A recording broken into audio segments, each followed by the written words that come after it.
Hey there everyone, welcome back to my channel. It's me, Rocco, and today we're going to be doing a different kind of video. A video that I kind of had in the back of my mind, and mainly it actually kind of came up into fruition and made me actually want to do it recently was because there's another video which I'll show real quick here.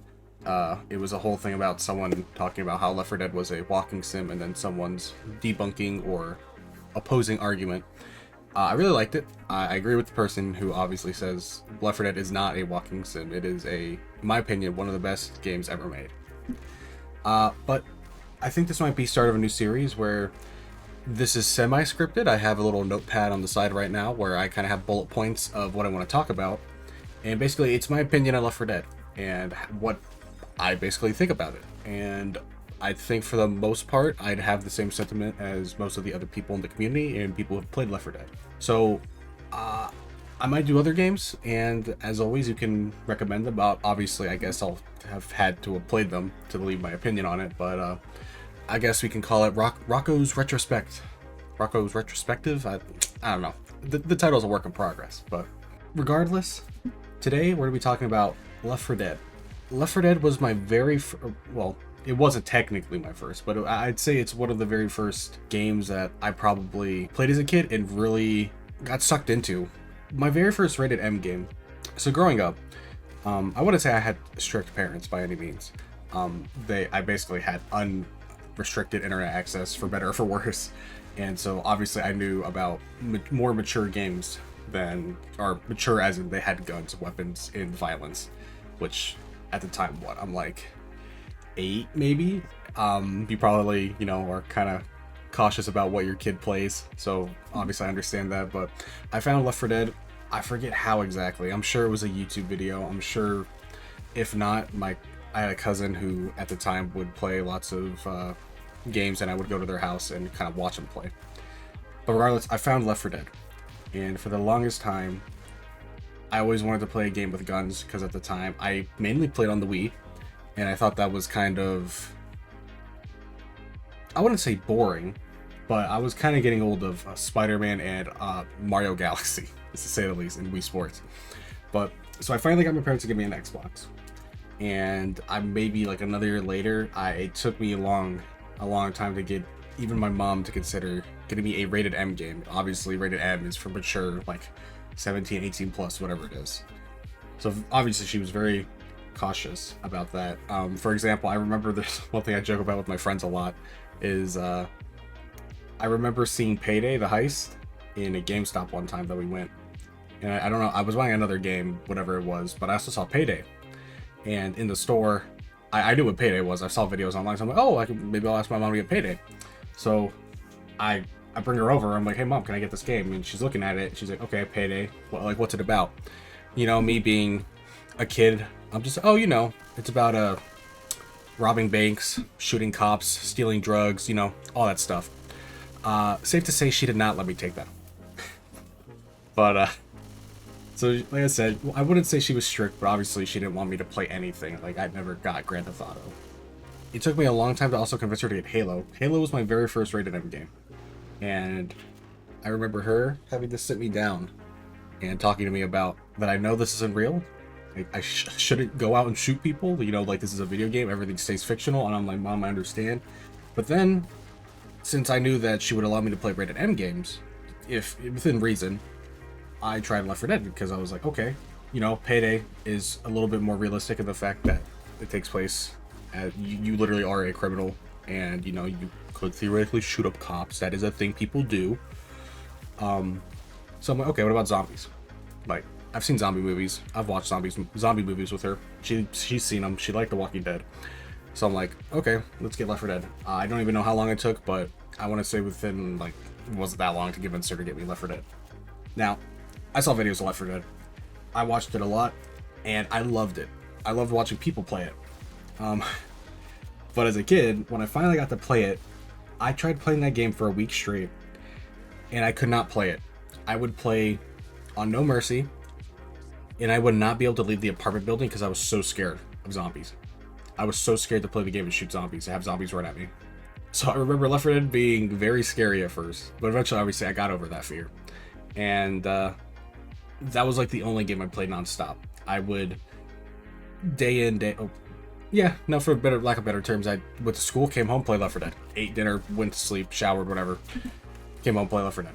That I want to say that was like probably like 2 years, and this is before I even had like Xbox Live or anything. I wasn't even allowed to have that yet. So I was just playing this on Xbox 360 by myself for 2 years straight, and I was loving every moment from day one to year two.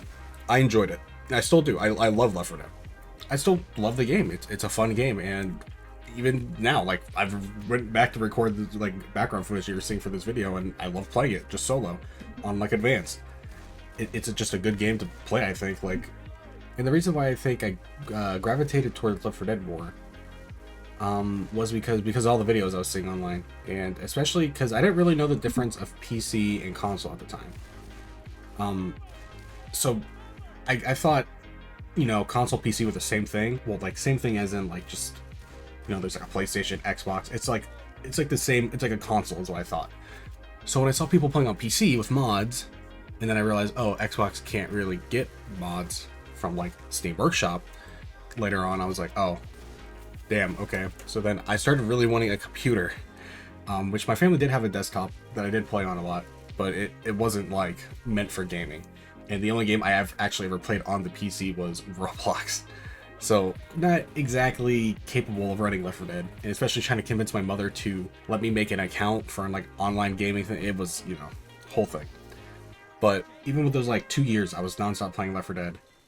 I still think to this day it's one of the best co-op experiences and one of the best games to start. So now to get more into my bullet points, I have a couple things split up. I have gameplay, story, mods, and community. So we'll start with gameplay, and we'll just kind of start general, how Left 4 Dead works. Left 4 Dead is a cooperative arcade shooter, and the actual campaigns are composed of anywhere from like 4 to 5 levels in each of them. And basically the levels consist of go to point A to point B, which is safe room to safe room, until the very end, which is a finale. So yeah, the story is linear. I mean, it quite literally is. And it heavily incentivizes co-op, or cooperation among you, if you're playing with people, that is, you and your friends, or online people. And I won't say like it's the only game that does it good, or does it well, but at least for me, it's one of the first games I can think of that does like cooperative arcade well. Because there's a whole host. The game is built around like teamwork. That is the whole idea. At least I think so. That's the whole idea of Left 4 Dead. Like, sure, people can. There's videos of people like solo, you know, like speed running, doing like expert hunter, whatever, all that stuff. But I think for like the main audience and the main average consumer, it's just gonna be, you know, you and your friends trying your best to make it point A to point B without dying. And because of that, the game is built around that. And I'd say the main thing that actually shows up the most about cooperation is that for the special infected. And you know, you could still get cut off by the common infected. It's not as likely unless you literally leave your friend behind while there's a horde or something. The cooperation really shines with the special infected, and I want to say there's 8: witch, tank, hunter, jockey, spitter, boomer, smoker. Am I forgetting one? I feel like I'm forgetting one. Charger. That's what it was. Charger. So yeah, there is 8 of them, and they each play a specific and useful role to pit against a player. I mean, unique as in they have different modes of, they have their unique gimmick. But at the end of the day, anytime they use their unique gimmick on you, the survivor is basically pinned down.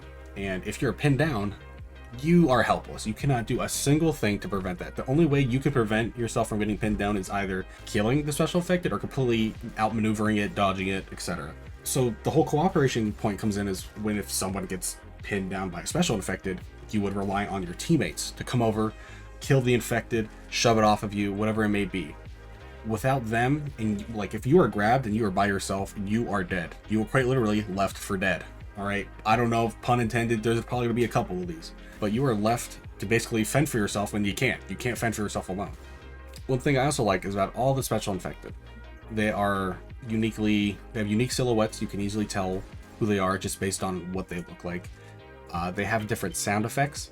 So if maybe for whatever reason you get kind of confused, maybe, I guess you could say spitter, smoker look somewhat similar. if you just kind of quickly look because you're tall and slender. But then they have specific noises. Like the spitter makes a weird kind of, I don't even know how to describe it, while the smoker has a coughing noise.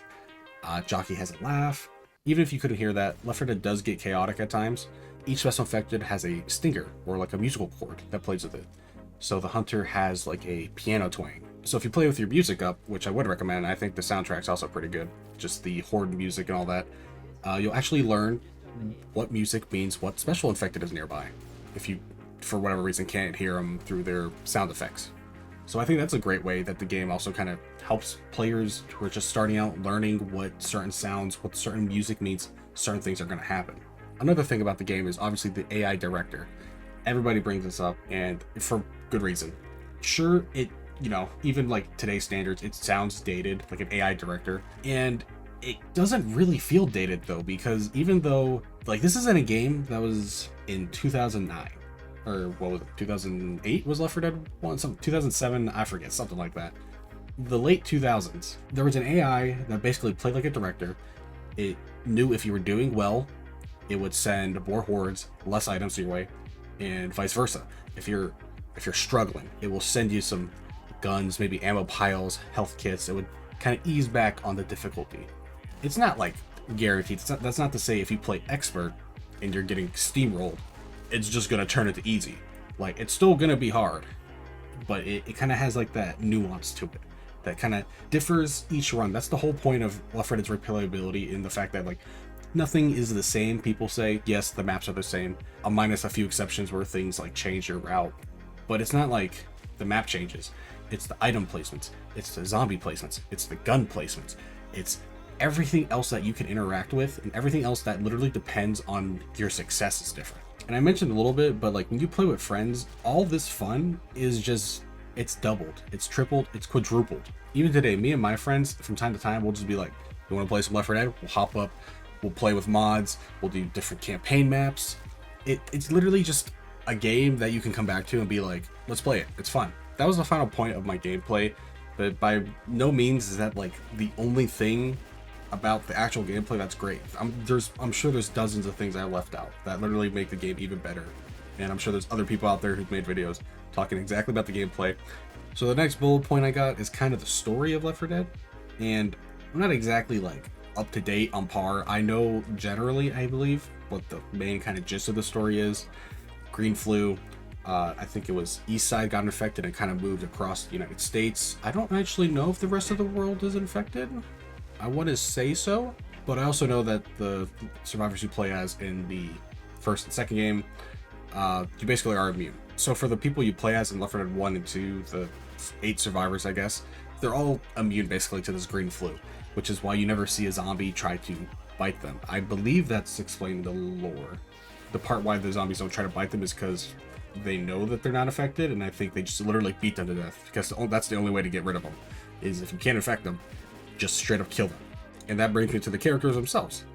All 8 characters, sure, you could maybe group them into like, you know, you got your female, you got your standout character, you got your funny guy, you got your positive guy or whatever, but they each play a unique role in their different groups. Like for the original 4, you got Bill, Francis, Lewis, Zoe. You got Bill, he's a veteran, he's kind of like a hardhead. He's wise, he's old, he kind of doesn't take shit from anyone. You got Francis, he's a biker, kind of same thing, you know, plays tough, hates a lot of things, but generally, like, each of these characters have their own thing. Lewis was a office manager or something like that, I believe. I forget what the job, it was something with an office. You know, he's a very positive guy. Zoe was just a college student, just doing her best. The protagonist in each game is literally just a random hodgepodge team that just happened to all be immune, and they decided to stick together, which is, you know, you don't need a crazy story. Like, those are just good characters. Like, there you go, there's your cast. And because of that, people can gravitate who they like the best. Like me, I just liked Bill because I thought he was cool. And, you know, people gravitate towards like Zoe because I think she's cool or cute, whatever it may be. And then, you know, Francis, Lewis for their own reasons. And then same thing for Left 4 Dead 2 survivors. It's like, I'd always liked Ellis because he was kind of funny and he had these crazy stories. But you allow the player to express themselves as playing whoever they wish. But on the same side, playing a specific character does not limit your ability to do specific things. You could be in a game playing as Ellis, leave the game for whatever reason, lose connection, come back, you play as coach. You could do the same thing. You could pick up the same guns, you could do the same thing, and you just have a different voice line here and there. Like, that's it. That's about it. So you don't lose on any experience for choosing some character over another. It's just pick who you want to pick and enjoy the game. And it's almost like that's how the game is. Pick up whatever gun you want to play, get through the mission however you want. The setting, like, generally throughout is pretty good. You have a lot of variety with all the different kind of campaign settings. Like, for example, in Left 4 Dead 2, you start at the mall, later you go to a carnival, then you go to a swamp, then you go to like a savanna, kind of like marsh. You get to pick like, oh, I like this map because I like the setting more than this one. And you know, it's like each campaign actually has its own theme, has its own identity. So the next bullet point after that is the mods. And then this is obviously specific towards PC. But let's just say base game. You play Left 4 Dead and maybe you're not really one to replay it a lot. You just you play through each campaign once. You maybe went back on a different difficulty, harder, whatever, and let's say you're anywhere from like 50 hours or something like that, and you're like, all right, I've seen everything Left 4 Dead has to offer. And yes, you would be right. However, the beautiful thing about PC is mods. Mods exist for this game in thousands and thousands of them. Mods that aren't just like, oh, make the zombies look like Teletubbies or whatever. You have custom campaigns people make, you have custom survival maps, you have custom mutations, you have custom modes, you also have custom servers that people still run to this day. There's PvP you can do. There's so much stuff you can do in this game that it doesn't just have to be the main game.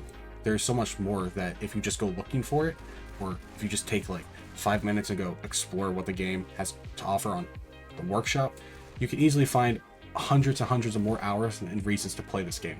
For example, one of the like most fond memories I have of Left 4 Dead like modding was when me and 3 of my friends decided to do the mutation tank rush, which literally just spawns like fucking 10 tanks on a level and you just sprint to the end. Like you just gotta keep going. I remember we were doing Left 4 Dead 1 No Mercy, and holy hell, that level 4 where you're going to the hospital, or no, you're in the hospital and you're using the elevator to go up. We spent like 3 hours just trying to get inside the elevator, because once you get to the elevator, you gotta wait for the elevator to get there. And waiting inside a really small hospital with like 10 tanks is not easy, right? We spent so many hours trying to get that done.